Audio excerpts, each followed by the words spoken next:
Subscribe to my channel for more videos and press the bell icon for latest updates. बिस्मिल्लाहिर्रहमानिर्रहीम। Dear student, आज का जो हमारा topic है वो हमने साइटोप्लाज्मिक ऑर्गेनेलीज को जो डिस्कस करना शुरू किया था उसमें से one of the important organelle है जिसको हम कहते हैं लाइसोसोम्स। अच्छा, सबसे पहले जब हम लाइसोसोम्स की बात करते हैं, जितने भी ऑर्गेनेलीज हम डिस्कस कर रहे हैं, तो सबसे पहले हम उनके रीज़न को डिस्कस करते हैं कि उनको नाम किस वजह से दिया गया है। तो इसी वजह से हमने लाइसोसोम के रीज़न को भी डिस्कस करना है कि इनको नाम किस वजह से दिया गया। बेसिकली हमारे पास सोम एज यू नो के बॉडी को कहा जाता है और लाइसिस से निकला है जिसका मतलब है तोड़ना, ब्रेक डाउन करना। तो ऐसी बॉडी जो तोड़ फोड़ का काम करे वो लाइसोसोम कहलाती है। यानी सेल में वो ऑर्गेनेलीज जो लाइसोसोम का काम कर रहे होते हैं, ब्रेक डाउन का काम कर रहे होते हैं, उनको लाइसोसोम कहा जाता है। तो सबसे पहले लाइसोसोम और साइटोप्लाज्मिक ऑर्गेनेलीज, ये साइटोप्लाज्मिक ऑर्गेनेलीज हैं और ये बाकियों की निस्बत थोड़े से मुख्तलिफ हैं। अभी इनकी रीज़न क्या है ये हम आगे देखेंगे कि इसके रीज़न क्या है। अभी आपने जहन में रखना है कि ये मॉर्फोलॉजी के लिहाज से ये थोड़े से बाकी ऑर्गेनेली से डिफरेंट हैं। उसके बाद यहाँ एक पॉइंट मिस हो गया है कि इन ऑर्गेनेली को डिस्कस जिस साइंटिस्ट ने किया है उसको डिडोव कहा जाता है 1949 के अंदर।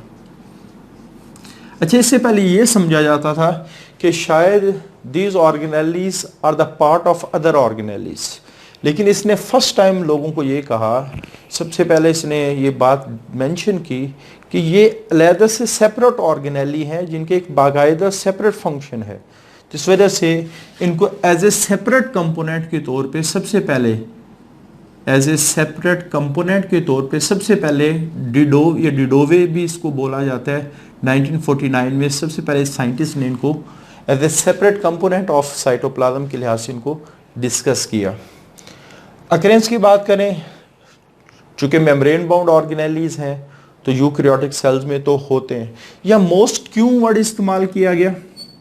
क्योंकि काफ़ी सारे ऐसे ऑर्गेनिज्म हैं जैसे प्लांट में लाइसोसोम नहीं होते, तो इस वजह से ज़्यादातर जो हमारे पास यूकैरियोटिक सेल्स में उसमें होते हैं, लेकिन कुछ ऐसे भी हैं जिसमें ये नहीं होंगे। जैसे आपकी बुक में जो सेल जनरलाइज सेल का स्ट्रक्चर है उसमें जो डायग्राम बनी हुई है वहाँ मेंशन किया गया है कि ये जो लाइसोसोम है ये प्लांट सेल्स में नहीं होते।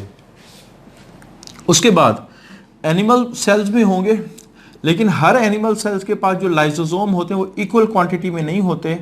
वो हमारे पास सेल जिन्होंने फैगोसाइटिक एक्टिविटी शो करनी है, फैगोसाइटिक एक्टिविटी। अब ये वर्ड फैगोसाइटोसिस से निकला है और इसको हम पहले डिस्कस कर चुके हैं कि सेल के जो खाने का प्रोसेस है वो फैगोसाइटोसिस कहलाते हैं। Eating process of the cell is called as phagocytosis, यानी सॉलिड पार्टिकल को अंदर लेके उसको तोड़ फोड़ना, ये क्या कहलाते हैं? फैगोसाइटोसिस कहलाते हैं। तो काफ़ी सारे सेल ऐसे हैं जैसे हमारे white blood cells. White blood cell में इनकी बहुत ज़्यादा क्वांटिटी होगी और वाइट ब्लड सेल में से वो सेल जिन्होंने फैगोसाइटोसिस डायरेक्टली करना है, जैसे न्यूट्रोफिल्स की बात हो रही है, तो न्यूट्रोफिल्स के अंदर इनकी क्वांटिटी बहुत ज़्यादा होती है। तो हर वो सेल जिसने फैगोसाइटिक एक्टिविटी शो करनी है उसके पास इनकी क्वांटिटी थोड़ी सी ज़्यादा होती है, क्योंकि इनका काम है तोड़ फोड़ का। सेल में जो तोड़ फोड़ होगी वो लाइसोसोम ही परफॉर्म करेंगे।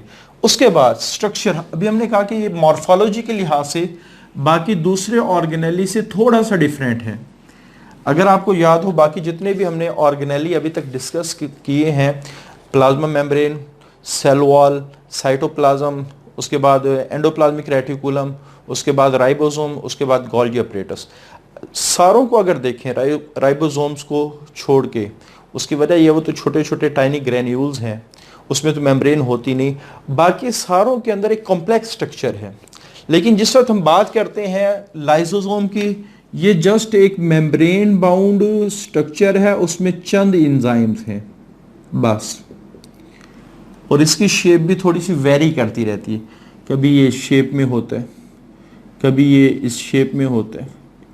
तो इस वजह से इनको हम प्लियोमॉर्फिक ऑर्गेनेलीज भी कहते हैं, क्योंकि इनकी शेप चेंज होती रहती है, डिफरेंट शेप के बनते हैं। होते इसी तरह के छोटे छोटे वेजिकल्स, लेकिन शेप डिफरेंट होती है, इस वजह से इनको प्लियोमॉर्फिक ऑर्गेनेली भी कहा जाता है। प्लियोमॉर्फिक, जिसकी काफ़ी सारी शक्लें हों, ये अपने वर्ड याद रखना है, आगे भी हम इसको डिस्कस करेंगे। प्लियोमॉर्फिक, प्लियोपोलिस से निकला है, मॉर्फिक शक्लों को कहा जाता है, विच हैव मैनी शेप्स। तो ये प्लियोमॉर्फिक ऑर्गेनेलीज कहलाते हैं, और ये होते सिंगल मेम्ब्रेन बाउंड और सिंपल सैक, छोटी छोटी थैलियाँ सी, छोटे छोटे वेजिकल्स हैं, जो इनमें सबसे इंपॉर्टेंट चीज़ है कि इन मेम्ब्रेन के अंदर एंजाइम भरे पड़े हैं। They are rich with enzyme, acid phosphatase and hydrolytic enzymes, जिनको हाइड्रोलाइसिस भी कहा जाता है।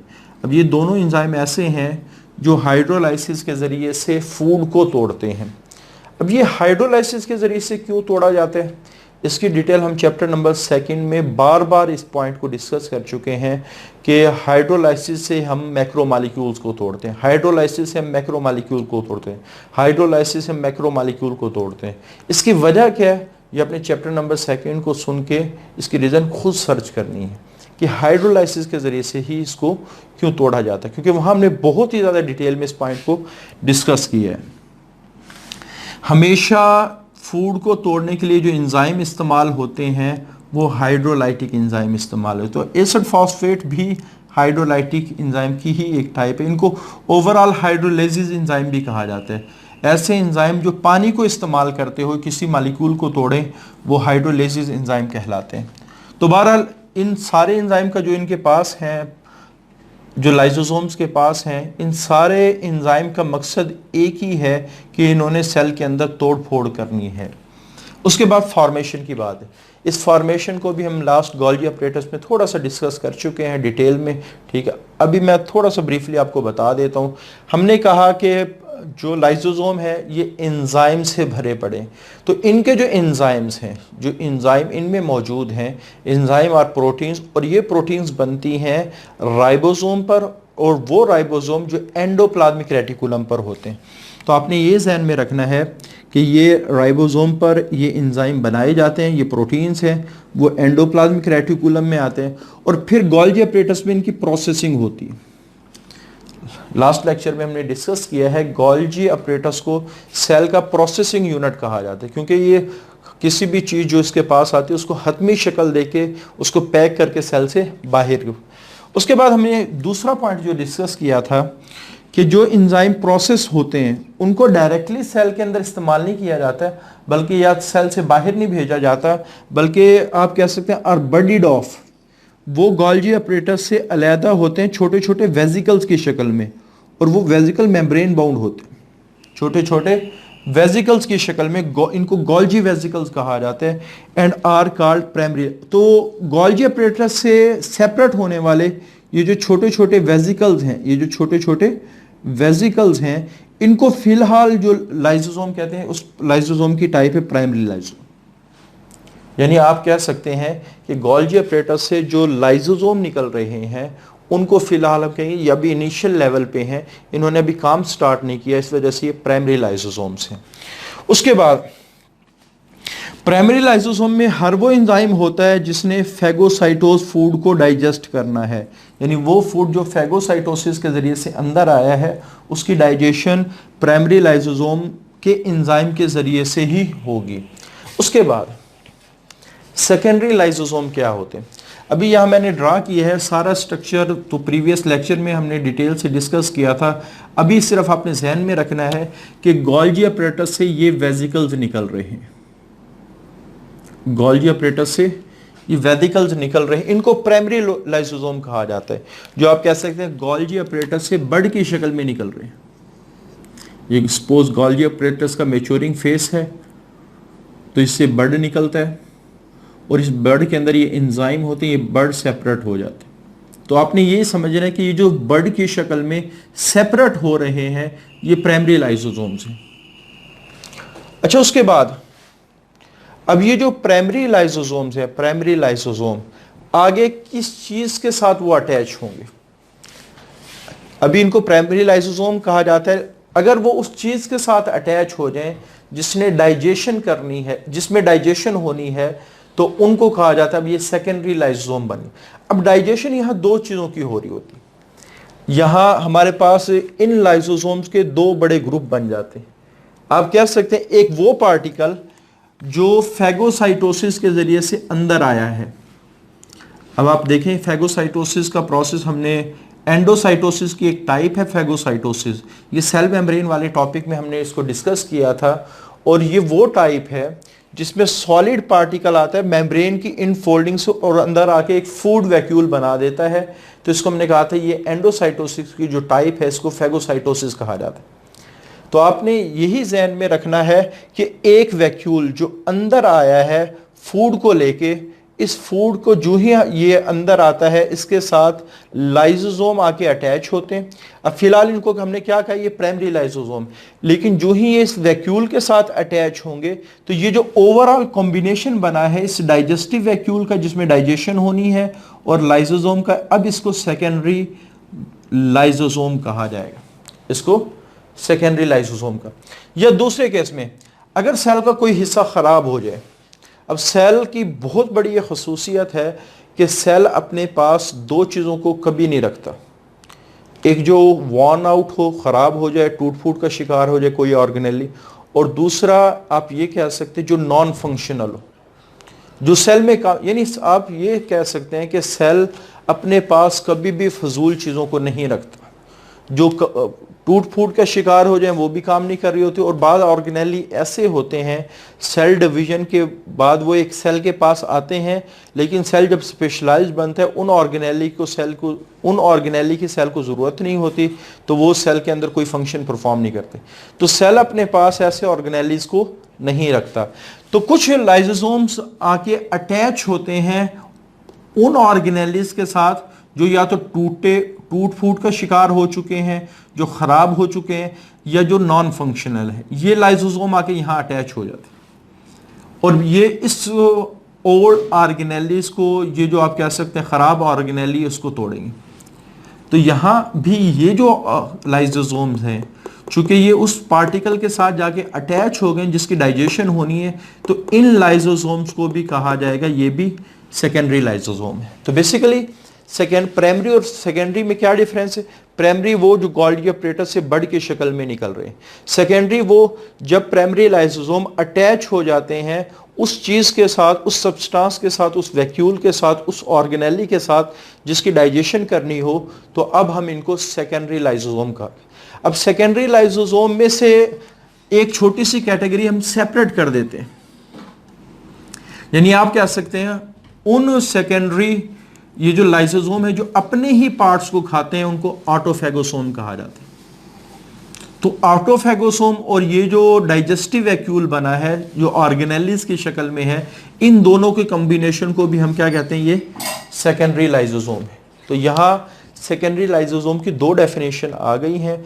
बेसिकली जो प्रॉपर डेफिनेशन वो ये है कि प्राइमरी लाइसोसोम जब डाइजेस्टिव वैक्यूल के साथ मिलता है तो उसको सेकेंडरी लाइसोसोम कहते हैं, या आप कह सकते हैं ऑटोफैगोसोम की शक्ल में, कि हमारे पास जो डाइजेस्टिव वैक्यूल्स है जब ऑटोफैगोसोम वो है जो अपने ऑर्गेनेली को खुद खा रहे हैं, जो अपने ऑर्गेनेलीज को खुद खा रहे हैं वो ऑटोफैगोसोम कहलाते हैं। यानी ऐसे लाइसोसोम जो ऑटोफैगी करें। ऑटोफैगी से क्या मुराद है? ये सेल्फ ईटिंग प्रोसेस है कि बॉडी अगर अपनी ही चीज़ों को खा रही है, इसको हम कहते हैं ऑटोफैगी। तो ये डाइजेस्टिव वैक्यूल और ऑटोफैगोसोम्स का कॉम्बिनेशन भी सेकेंडरी लाइसोसोम कहलाता है। तो ये आप लोगों ने दोनों डेफिनेशन, इसको भी अपने जहन में रखना है क्योंकि बुक में ये एग्जैक्टली लाइंस इसी तरह मौजूद हैं। उसके बाद फंक्शन की बात है। फंक्शन हम डिटेल से डिस्कस कर चुके हैं कि सबसे पहला काम फैगोसाइटोसिस है, कि सेल जब भी कोई चीज़ खाता है तो अंदर जाके जो डाइजेशन होती है उस चीज़ की वो लाइसोसोम की वजह से होती है।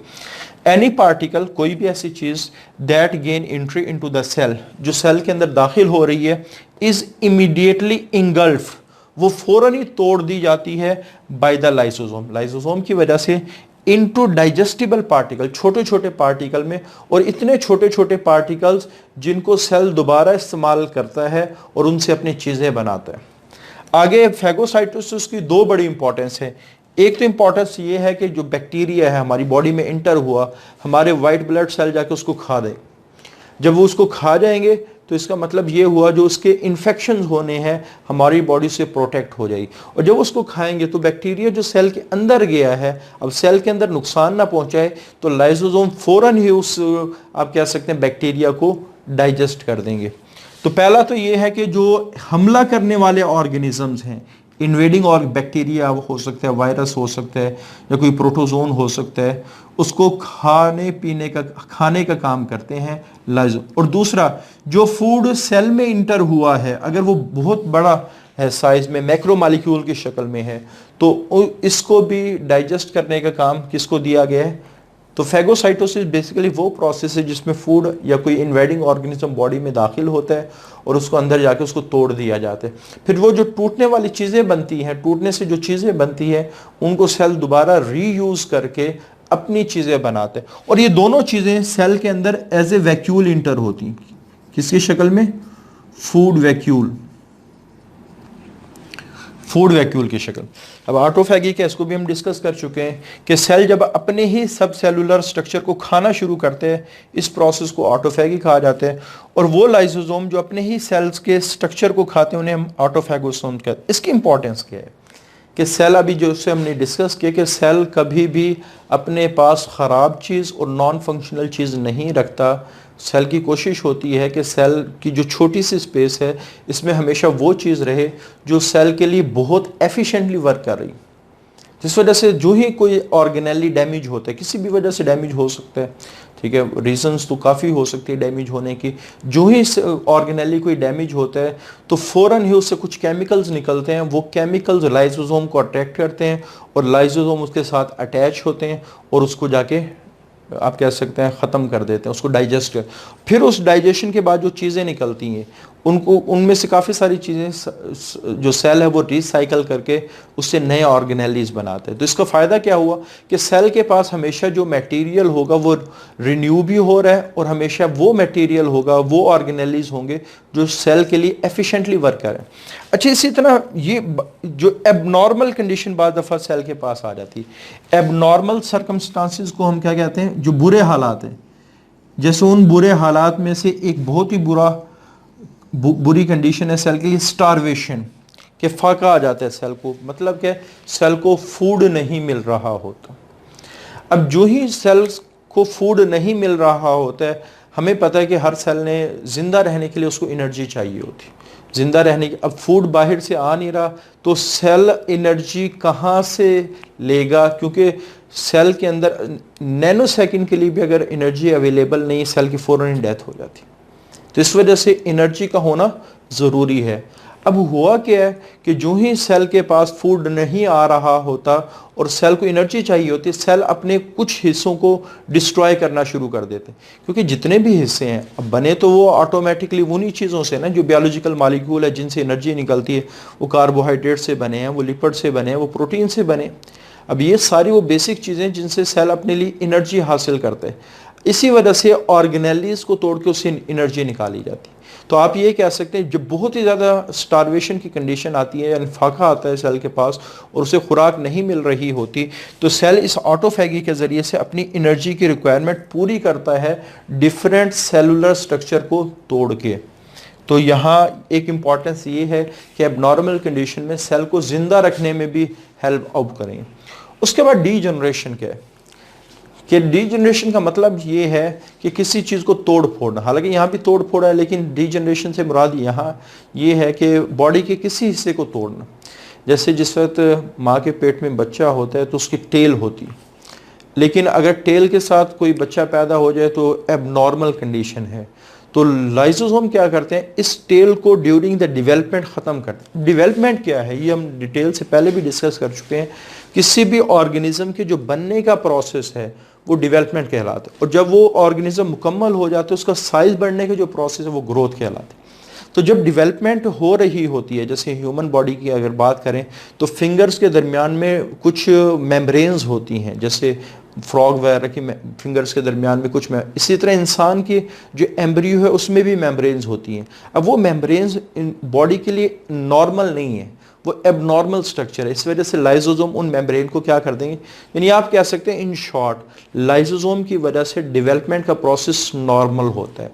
उसके बाद एक्स्ट्रा सेलुलर डाइजेशन से क्या मुराद है कि बाद दफ़ा सेल होता है इतना सा लेकिन उसका फूड होता है इतना बड़ा। अब ये इतना बड़ा फूड है, अब ये सेल के अंदर नहीं जा सकता, तो सेल क्या करता है, इसको कैसे वो अपने लाइसोसोमल एंजाइम को बाहर निकालेगा।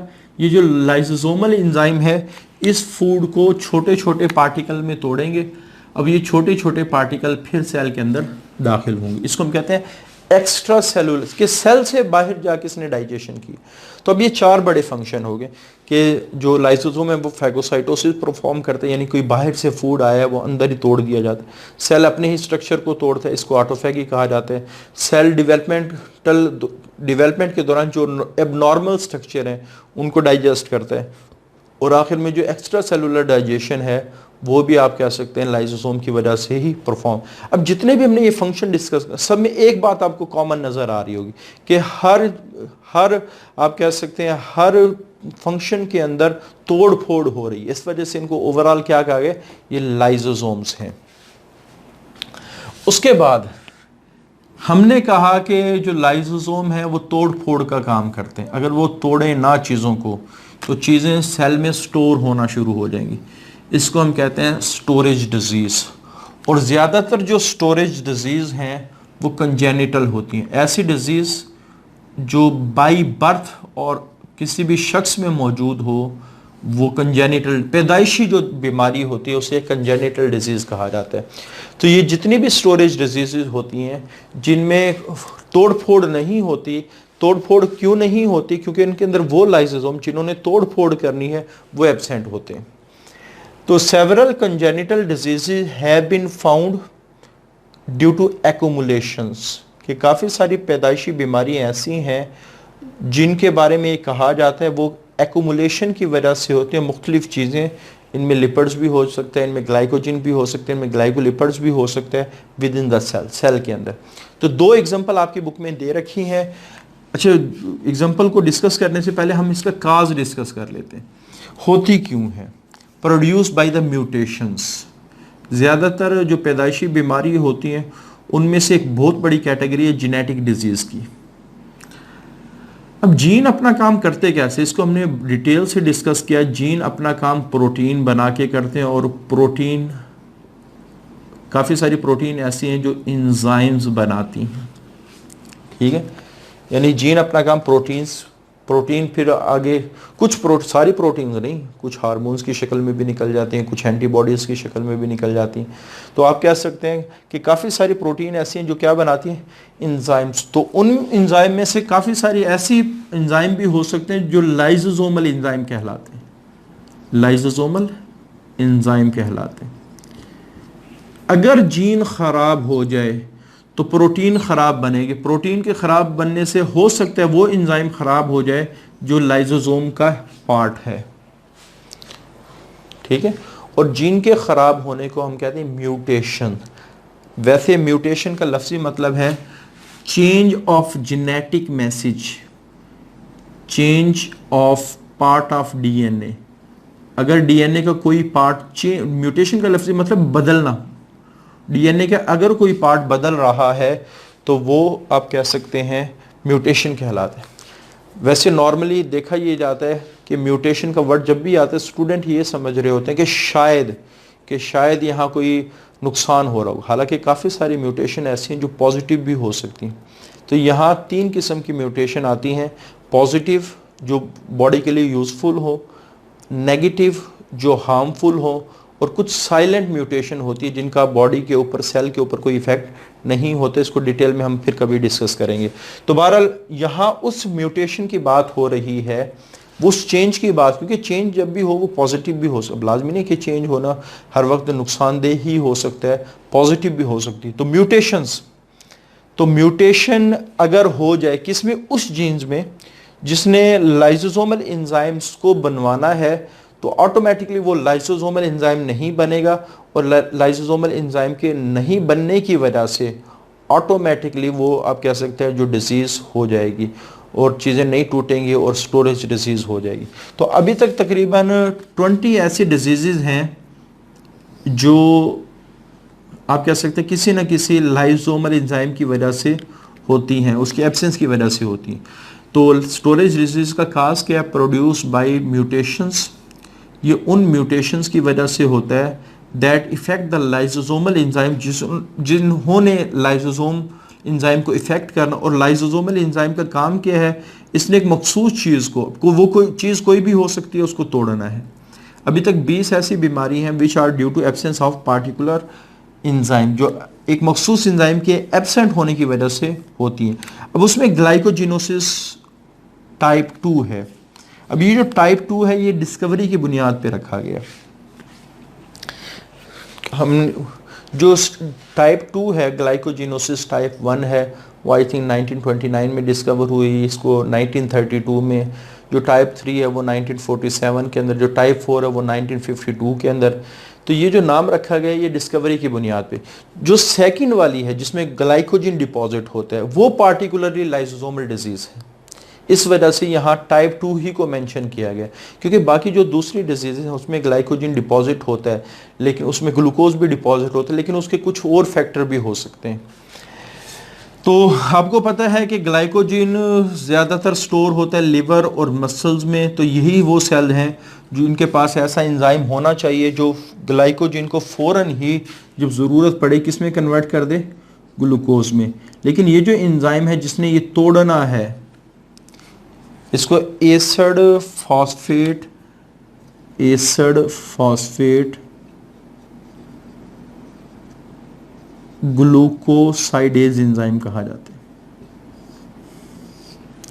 तो ये वो एंजाइम है जिसने ग्लाइकोजिन के डिफरेंट बॉन्ड को तोड़ के उसको ग्लूकोज में कन्वर्ट करना है।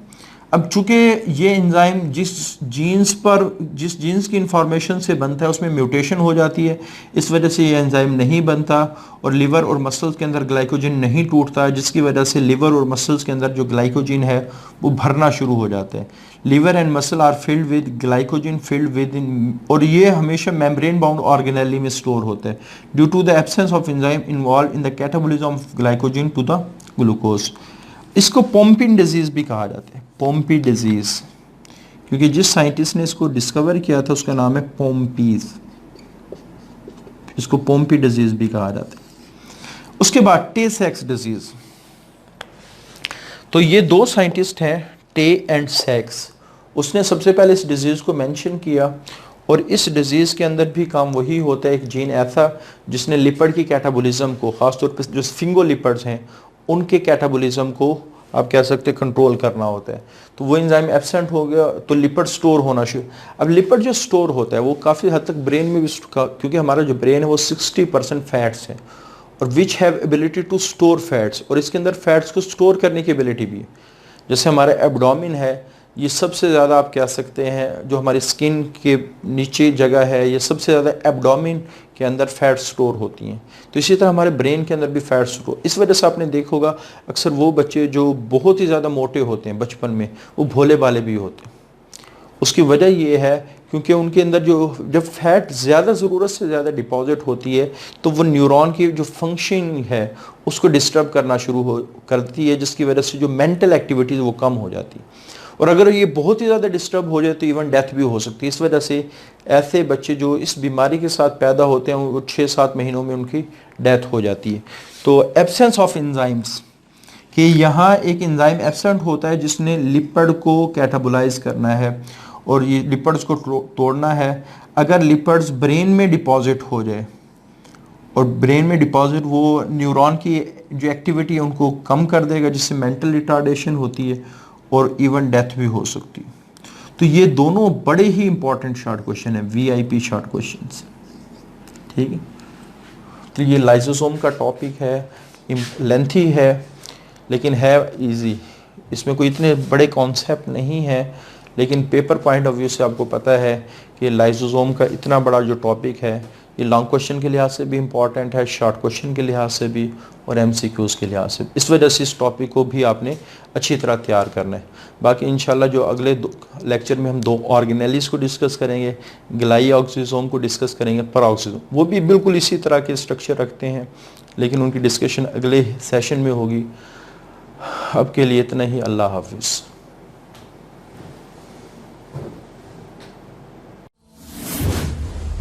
Subscribe to my channel for more videos and press the bell icon for latest updates.